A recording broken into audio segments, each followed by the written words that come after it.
ஹே, கதை கேட்க நீங்க வந்துட்டீங்களா? கதை சொல்ல நானும் வந்துட்டேன். நம்ம ஆல்ரெடி பார்த்துட்டு இருக்க சைனீஸ் டிராமாவோட அடுத்த எபிசோட் தான் பார்க்க போறோம். வீடியோக்குள்ள போறதுக்கு முன்னாடி எப்பயும் சொல்றதுதான் இப்பயும் சொல்றேன். எஸ்எஸ் வாய்ஸ் ஓவரை சப்ஸ்கிரைப் பண்ணுங்க. பார்த்ததுக்கு அப்புறம் லைக் பண்ணுங்க. மறக்காம போறதுக்கு முன்னாடி எக்ஸ்பிளனேஷன் எப்படி இருக்குன்னு சொல்லிட்டு கமெண்ட் பண்ணிட்டு போங்க. இந்த எபிசோட் எதுல ஸ்டார்ட் பண்றோம் அப்படின்னு பார்த்தா, ஹீரோயின் வந்து பைலட்டோட கையை பிடிச்சி நடந்து வந்துகிட்டு இருக்காளா, அதை வந்து எக்ஸ் பாத்துறான். அவன் பார்த்த உடனே செம்ம டென்ஷன் ஆயிடுறான். அடி பாவி, என்னடி பண்ணிக்கிட்டு இருக்க நீ? எவனோ ஒருத்தன் கையை பிடிச்சி நடந்து வந்துகிட்டு இருக்கே, உனக்குலாம் வெக்கமா இருக்கா இல்லையா அப்படின்னு கத்துறான்.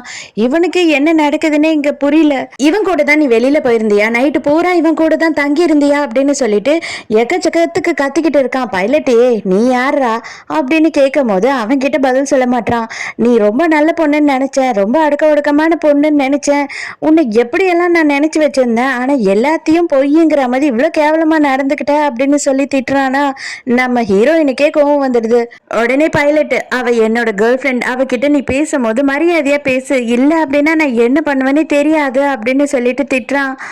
அதுக்கு இவன் என்ன சொல்றானா, என்னது கேர்ள் ஃப்ரெண்டா? எப்பல இருந்து இவ உனக்கு கேர்ள் ஃப்ரெண்டானா?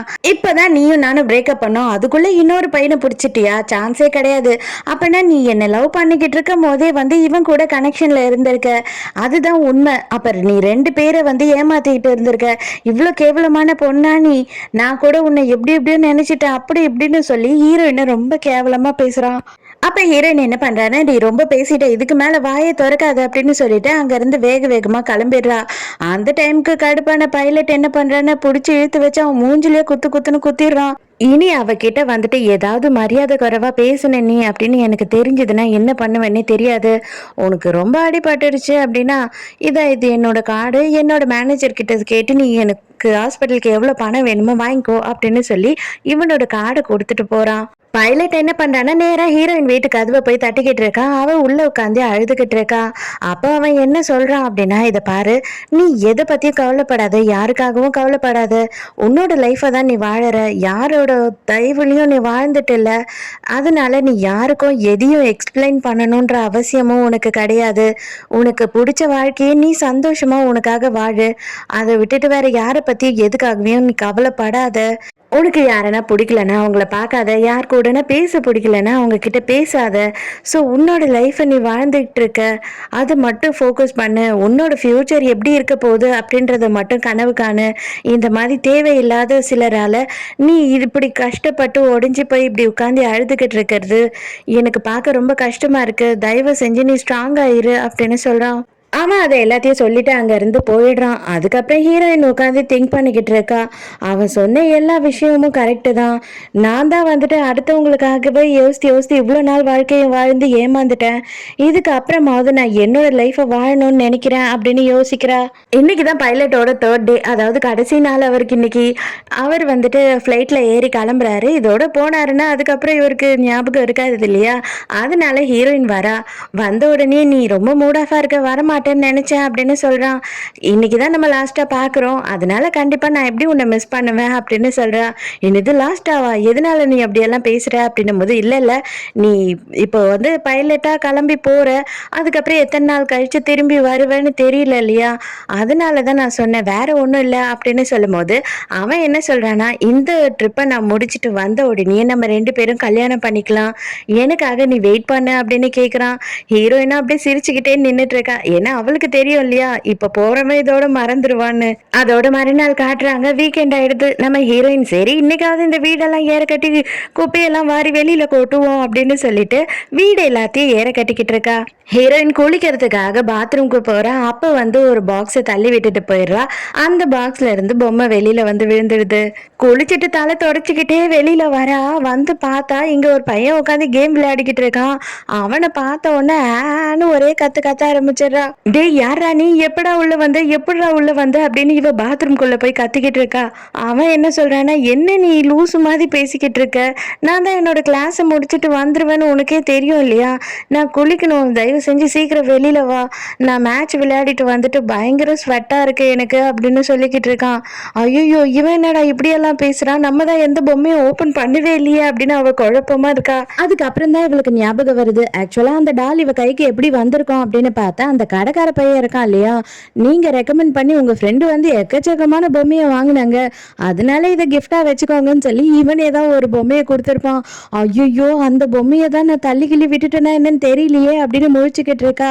அவன் குளிக்க போனதுக்கு அப்புறமா வந்துட்டு இவன் என்ன பண்றான்னா அவளோட ஐடி கார்டெல்லாம் எடுத்து பார்க்குறான். அவன் வந்து ஒரு காலேஜ் ஸ்டூடெண்ட்டு. ஐயோ அப்படின்னு சொல்லிட்டு ஃப்ரெண்டுக்கு ஃபோன் பண்ணுறா. இந்த மாதிரி ஒரு காலேஜ் ஸ்டூடெண்ட் தான் இப்போ எனக்கு பாய் ஃப்ரெண்டாக இருக்காண்டி, அந்த பிளைண்ட் பாக்ஸ் ஓப்பன் ஆயிடுச்சு தெரியாமல் அப்படி இப்படின்னு எல்லா கதையும் சொல்கிறா. இவளுக்கு செம்ம கடுப்பாகுது. என்னால் ஃபஸ்ட்டு நீ முதல்லேருந்து சொல்கிறதெல்லாமே நம்ப முடியுதா இல்லையான்னு எனக்கே தெரியல. நீ எதுக்கடி என்னை இப்படி டார்ச்சர் பண்ணுற? என்னால் இதை நம்பவும் முடியல, நம்பிட்டு வயிற்றுச்சல் என்னால் தாங்கவும் முடியல. தயவு செஞ்சு நீ ஃபோனை வச்சிடு, இதுக்கு மேலே என்னை வெறுப்பேத்தாத அப்படின்னு சொல்லி ஃப்ரெண்டு ரொம்ப கடுப்பாயிடுறா. அதே டைமுக்கு அவன் என்ன பண்ணுறான்னா சட்டை கூட போடாமல் வந்து பக்கத்தில் உட்காந்துக்கிறான். டே, ஃபஸ்ட்டு குளிச்சல்ல, போய் தலையெல்லாம் தோடிடா, கோல்ட் ஆகிட போதுரா உனக்கு அப்படின்னு சொல்கிறா. அப்படின்னா நீ ஏன் வந்து எனக்கு தலையெல்லாம் தொடிச்சு விட்றியா அப்படின்னு சொல்லிட்டு வேக வேகமாக அவளை இழுத்துக்கிட்டு போகிறான். ஐயோ என்னை விடுறா விடுறா அப்படின்னு கத்திக்கிட்டே போகிறா. ஹேர் ட்ரையர் போட்டு விட்டுக்கிட்டு இருக்க. அப்போ இவன் கேட்குறான், என்னதான் உனக்கு ஆச்சு, ஏன் ஒரு மாதிரி இருக்கு அப்படின்னு சொல்லி கேட்கும்போது எனக்கு ரொம்ப பசியாக இருக்கு அப்படின்னு சொல்கிறா. ஐயோ உனக்கு பசிக்குதா, இரு நீ கொஞ்சம் நேரம் வெயிட் பண்ணு, இப்போ போய் நான் உனக்கு உடனே குக் பண்ணிடுறேன் அப்படின்னு சொல்லி வேக வேகமாக போகிறான். போய் குக் பண்ணுற பேரில் என்னென்னவோ பண்ணிக்கிட்டு இருக்கான். இவ சொல்கிறா, டே அதை வெறும் சூடு பண்ணாவே போதும்டா, என்னடா இதெல்லாம் பண்ணிக்கிட்டு இருக்க அப்படின்னும் போது எல்லாத்துலயும் ஒரு கிரியேட்டிவிட்டி வேணும், உனக்கு கொஞ்சம் வயசானதுனால அதெல்லாம் உனக்கு மறந்து போச்சுன்னு நினைக்கிறேன் அப்படின்னு சொல்லி இவன் நக்கல் அடிச்சுக்கிட்டு இருக்கான். எனக்கு இது தேவைதான் அப்படின்னு இவனும் நினைச்சுக்கிறா. இவனும் சாப்பிட்டுக்கிட்டு இருக்கும் போது அவகிட்ட எக்கச்சக்கமான கதையை சொல்லிக்கிட்டு இருக்கான். இது இப்படி ஆச்சு, அது அப்படி ஆச்சுன்னு சொல்லிட்டு நிறைய கதை பேசிக்கிட்டு இருக்கான். ஆனா ஹீரோயினுக்கு அது எதுவும் புரியல. ஏன் அப்படின்னா இவனுக்கு ஒரு பேக் ஸ்டோரி இருக்கும், ஆனா அது ஹீரோயினுக்கு தெரியாது இல்லையா. இவ தலையில கை வச்சுக்கிட்டு இதெல்லாம் கேட்டுக்கிட்டு இருக்காளா. அதனால இவன் என்ன நினைச்சுக்கிறான்னா, உனக்கு ஏதோ பிரச்சனைன்னு நினைக்கிறேன், ஆஃபீஸில் ரொம்ப தொல்லை கொடுக்குறாங்களா, நம்ம 2 பேரும் வெளியில ஏன் போகக்கூடாது, கொஞ்சம் ரிலாக்ஸ் பண்ணிட்டு வரலாமே அப்படின்னு சொல்கிறான். அதே நேரத்துக்கு எக்ஸை காட்டுறாங்க. அவன் ஏதோ ஒரு கம்பெனியில் வந்து இன்டர்வியூக்கு போயிருக்கான். ஆனால் இன்டர்வியூவில் ஃபுல்லுமே சொதப்பிடுறான். அங்கே இன்டர்வியூ எடுக்கிறவங்கள பேனு பார்த்துக்கிட்டு இருக்காங்க, என்னடா ஒளறிட்டு இருக்கன்ட்டு. எங்க ஹீரோயினும் காலேஜ் பாய் ஃப்ரெண்டும் 2 பேருமே வந்து பிளே ஸ்டேஷனுக்கு வந்திருக்காங்க. அங்க பயங்கரமா ஜாலியா 2 பேருமே விளையாடிக்கிட்டு இருக்காங்க. அதை வந்துட்டு நம்ம எக்ஸோட ஃப்ரெண்டு பார்த்துட்டு உடனே அவனுக்கு ஃபோன் பண்றான். ஃபோன் பண்ணிட்டு, டே என்னடா உன்னோட கேர்ள் ஃப்ரெண்ட் வந்து இப்போ புது பாய் ஃப்ரெண்டை பார்த்துட்டா, அதுவும் வந்து அவனுக்கு 18 வயசு 19 வயசு தான் இருக்கும் போலடா, சின்ன பையனா இருக்கான் அப்படின்னு சொல்லி விட்டுறானா. உடனே நீ எங்க இருக்கியோ அந்த லொகேஷனை எனக்கு அனுப்பு, நான் இப்பவே வரேன் அப்படின்னு சொல்லி இவன் டென்ஷன் ஆகுறான். அப்ப இந்த காலேஜ் பாய் ஃப்ரெண்டுக்கு ஒரு ஃபோன் வருது. அதுல வந்துட்டு இவனோட ரொம்ப ஃபேவரட்டான கம்பெனில இருந்து கால் பண்ணி இவனை இன்டர்வியூக்கு கூப்பிட்டுருக்காங்களாம். பயங்கர சந்தோஷமாயிடுறான். எனக்கு ரொம்ப சந்தோஷமா இருக்கு, நான் வந்து நாளைக்கே இன்டர்வியூக்கு போகணும் அப்படின்னு சொல்லிக்கிட்டு இருக்கான். அடிச்சு பிடிச்சி வேக வேகமா இந்த எக்ஸ் வந்து இந்த இடத்துக்கு ஓடி வரான். ஓடி வந்து பார்த்தா அவங்க கிளம்பிடுறாங்க. ஏண்டா நீ பிடிச்சி வைக்க வேண்டாம், இல்லைன்னா அவங்கள ஃபாலோ பண்ணிட்டாவது போயிருந்துருக்கலாம்ல அப்படின்னு சொல்லி கேட்குறான். ஏண்டா எனக்கு வேற வேலை வெட்டி இல்லை, இதுதான் எனக்கு வேலையா என்ன, ஏதோ இங்க வந்தாங்களே நான் பார்த்தனேன்னு ஃபோன் பண்ணி சொன்னேன், அதை விட்டுட்டு நான் அவங்கள ஃபாலோ எல்லாம் என்னால பண்ண முடியாது, போடா நீ பண்றா வேணா அப்படின்னு சொல்லி இவனையே துரத்து விட்டுறான்.